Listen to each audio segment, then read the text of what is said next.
She meant everything to us. She meant everything to me. Didn't know how much she meant to me until this day. A father living a nightmare after receiving a call his daughter, 21-year-old Autumn Shanks, was shot and killed in her apartment early Friday morning. Ridgeland police say they received a call just before 2 a.m. about someone being shot in the head at the Pinebrook apartment complex. When officers arrived on scene, they were met by Danquarius Bias. After searching the apartment, police found 21-year-old Shanks dead in the bedroom. Police say she had been shot. Orlando Shanks says his daughter was in a toxic relationship with Bias, but had no idea things were this bad until it was too late. I saw my daughter last. We had a talk Tuesday. That was my last time with her. And if I had any notion that this was going on, I would have snatched her away. I would not have allowed her to go back into that situation.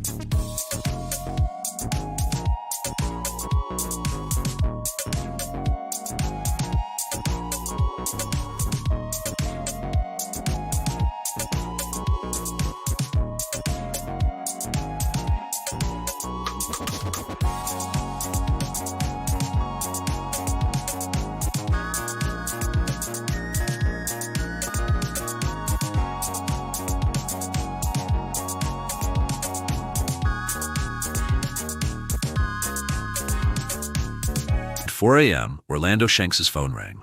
At first, it didn't feel like danger. It felt like trouble. The kind of call that makes you sit up, confused, your heart already starting to race before you even know why. When he answered, the voice on the other end didn't explain much. Just one instruction: sit down. And then the words came. His daughter, Autumn Shanks, was dead.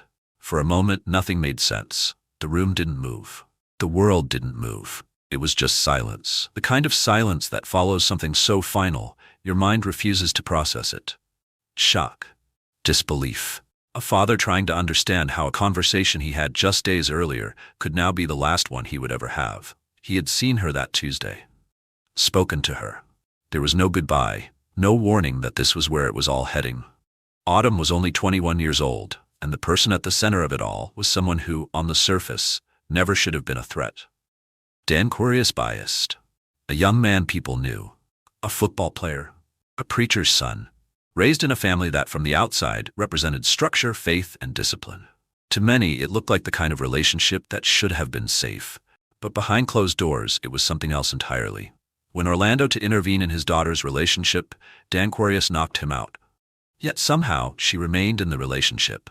And now, Autumn was gone. Months would pass. Then nearly a year. And in February 2026, Orlando would sit with that same pain, writing words no parent should ever have to write, trying to make sense of a reality that still hadn't changed. Because nearly a year later, the man responsible for his daughter's death was still out there. For nearly a year, the man who killed her had been walking free. If you're into real true crime stories, stories that dig deep into the facts and the people behind them, go ahead and hit that like button and subscribe to the channel. We post new videos every single day, so there's always another case to uncover, another truth to explore. Autumn Shanks was the kind of person people naturally gravitated toward. She was born into a close-knit family, the kind where time together mattered. It wasn't unusual for them to be out traveling, laughing, finding small moments to enjoy each other's company. At the center of that world was her father, Orlando Shanks, a man who, by all accounts, had a strong and active presence in her life. Their bond wasn't distant or strained. It was real, consistent, and present. From an early age, Autumn stood out. She had energy that filled a room, confidence that didn't need to be announced. She was bold, expressive, and social. The kind of person who could move between different circles and still feel like she belonged in all of them. People noticed her, and more importantly, they remembered her. There was also a contrast to her that made her even more distinctive. On one side, she embraced everything feminine. She loved makeup, getting dressed up, presenting herself with style and confidence. She enjoyed looking good, taking pride in how she carried herself. But at the same time, that softness existed alongside something else entirely. Autumn loved speed, cars, motorcycles, the adrenaline of movement. What happened?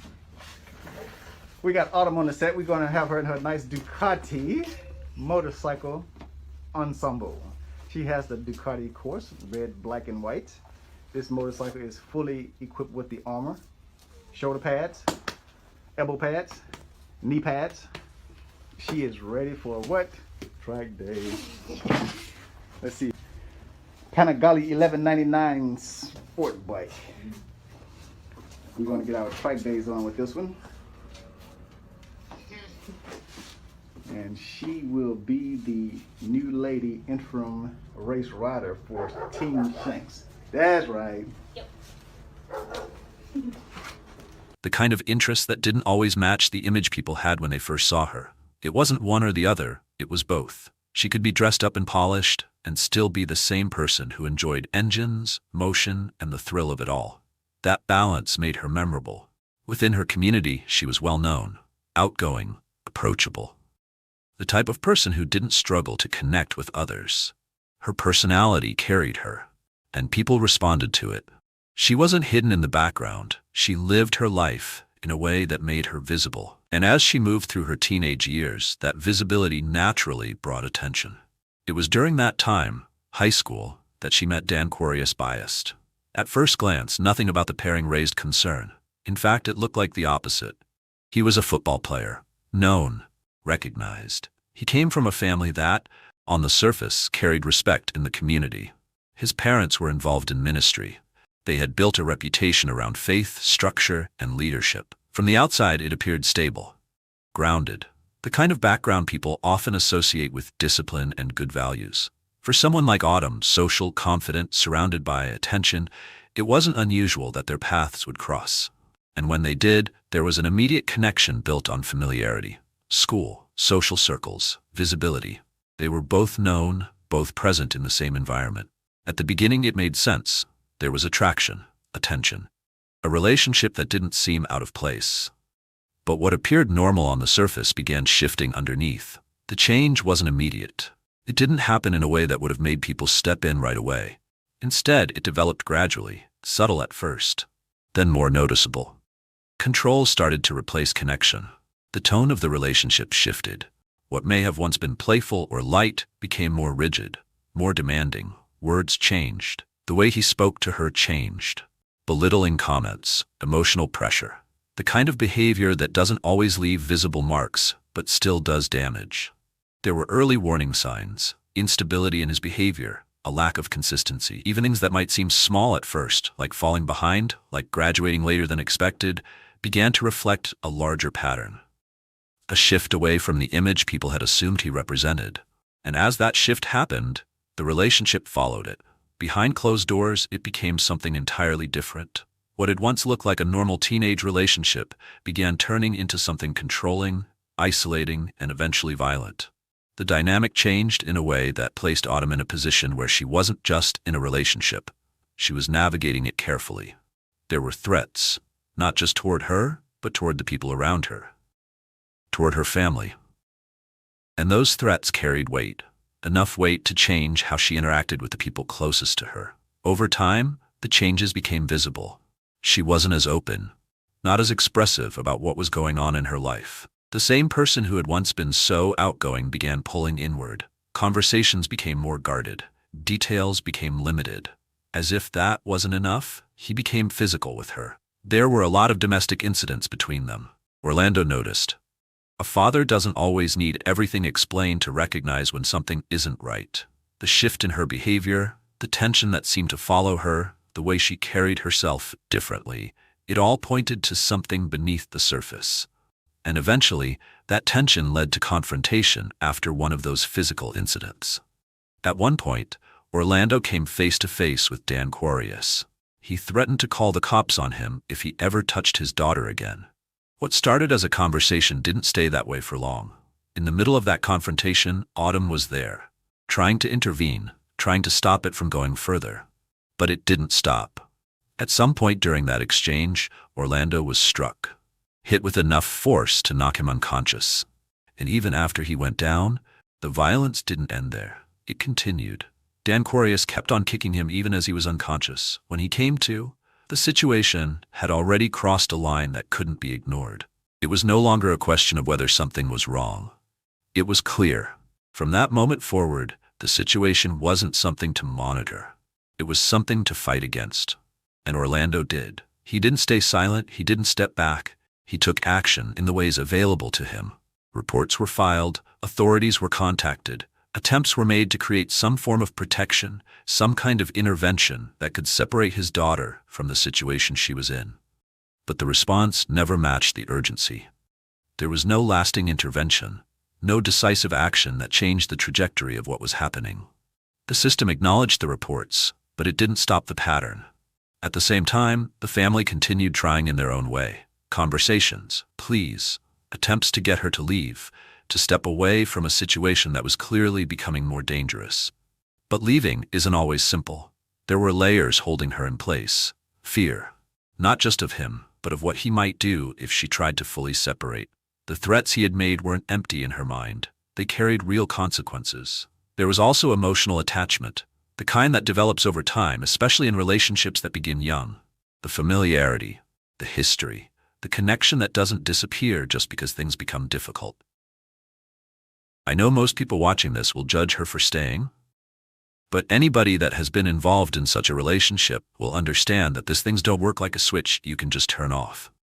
And then there was control, the kind that builds gradually, that isolates, that limits what someone feels they can say, who they can talk to, how much they can reveal. Over time, it reshapes how a person navigates their own life. All of that combined created a situation where, even after everything that had happened, even after violence had been seen firsthand, she remained in it. And the situation didn't improve.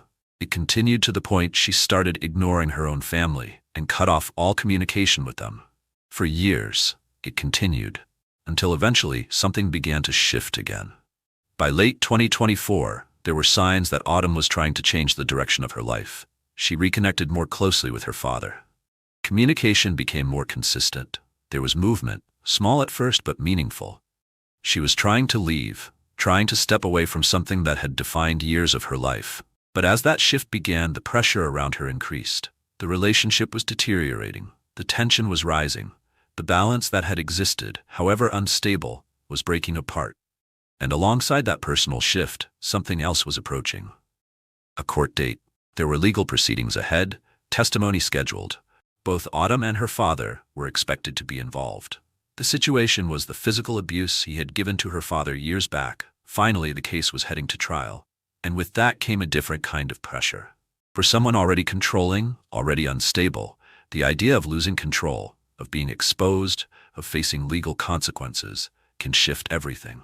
By early 2025, all of these elements were colliding at the same time. A relationship falling apart, the young woman trying to leave, a father who had been fighting for years to protect his daughter, and a situation that had already shown it was capable of violence. Everything was building towards something.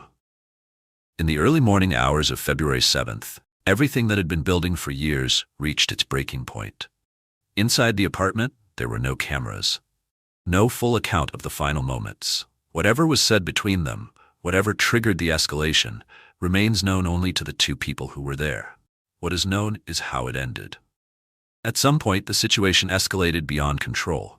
Danquarius picked up a gun, and in that confined space, in a place that should have been safe, a single decision was made that could never be undone. Autumn Shanks was shot. Point blank, a shot to the head. And just like that, the life of a 21-year-old woman, someone full of energy, personality, and promise, was taken in an instant. After the gunshot, there was silence. The kind of silence that follows something irreversible. Around 1:50 a.m., police were dispatched to the apartment after reports of a shooting. When officers arrived, they didn't find a scene of chaos or a suspect fleeing. They found him still there. Danquarius Biest remained at the apartment. He hadn't run. He hadn't disappeared into the night. He was present when law enforcement arrived, as if what had just happened hadn't required escape. Inside, Autumn was found in the bedroom. There was nothing that could be done. Hours later, around 4 a.m., Orlando Shanks received the call that would change his life forever. I thought I was in trouble. I didn't know what the call was about at 4 o'clock in the morning. So he told me to sit down, and I sat, and he went on to tell me that my daughter was dead. And I was stunned. I was shocked. I was hurt. I'm still hurting. He and his son made their way to the scene. By the time they arrived, it was already over. The apartment had become something else entirely. No longer a place of living, but a place marked by loss. And then came the moment no parent should ever experience: watching his daughter being carried out on a stretcher. In the immediate aftermath, Dan Bias was arrested and charged with murder. According to Ridgeland police, Autumn Shanks was found dead at the Pine Brook Apartments on Knoll Drive just before 2 a.m. on February 8th. Officials say 23-year-old Dan Bias was on the scene when officers got there, and he is charged with murder. Bias being held with no bond in the Madison County Detention Center. In the days after her death, grief settled in. Family, friends, and members of the community gathered to say goodbye to Autumn Shanks. On February 19th, less than 2 weeks after she was killed, they came together for her funeral. The room was filled with emotion, tears, silence, and disbelief. People who had grown up with her, laughed with her, and shared everyday moments now stood together, trying to process a reality that still didn't feel real. They remembered who she was before everything changed. Of the 21-year-old who was shot and killed at Pine Brook Apartments in Ridgeland honored her life today. A balloon release held today at Terry High School, where family, friends, and classmates of Shanks gathered to honor her memory. They shared what they loved most about her, and then they released pink and blue balloons.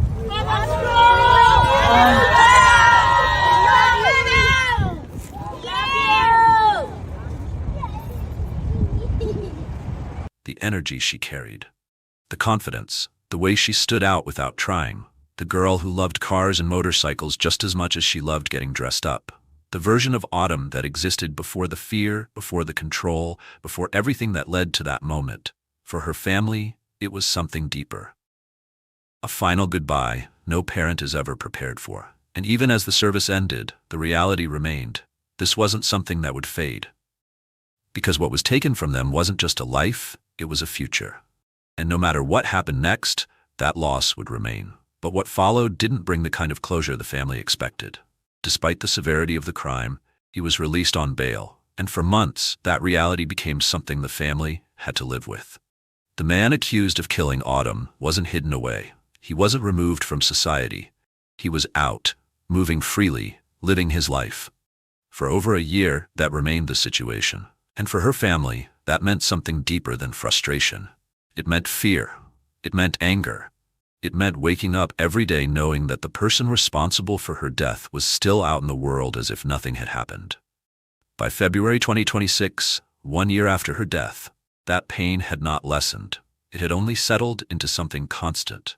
That's when Orlando put his feelings into words, sharing a message on Facebook as he tried to process what that year had been. He wrote, "God, grant me the serenity to accept the things I cannot change, the courage to change the things I can, and the wisdom to know the difference." 12 months later, to date, my daughter was murdered at the hands of her childhood friend, a man who shot and killed her point blank, up close and personal, without regard for her, her family, or humanity. He shot her in the head. He murdered her. He had no respect for Autumn. He could have just walked away.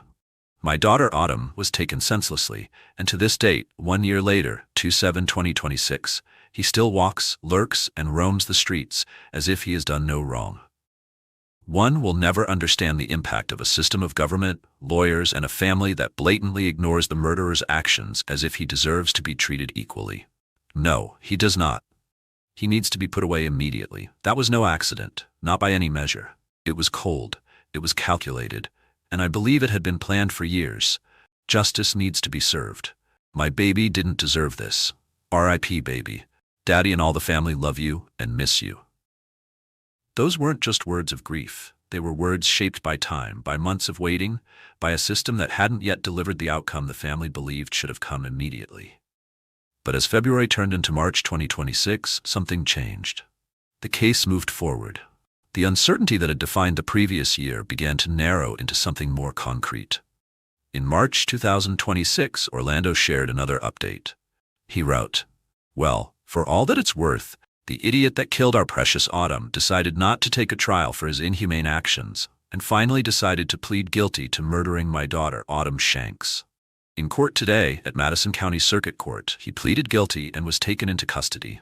Sentencing will be given on March 23rd at 9 a.m. in the same court, where preferably he will receive the 40-year sentence term that he rightfully deserves for taking a life, a precious life that had so much to offer, R.I.P. baby. I'm so sorry life ended for you, leaving us all stricken with grief. Forever you are missed. Forever 21. The murder suspect in Ridgeland pleads guilty days before he was set to go to trial. Donquarius Bias pled guilty today to second-degree murder. He admitted to killing Autumn Shanks at the Pine Brook apartment complex in Ridgeland. That deadly shooting happened February 2025. Now, his trial was supposed to begin Monday. Bias will be sentenced Monday, March 23rd in Madison County Circuit Court. For the first time since her death, there was a shift. The man who had been free for nearly a year was now in custody. But even then, the emotions surrounding that moment weren't simple.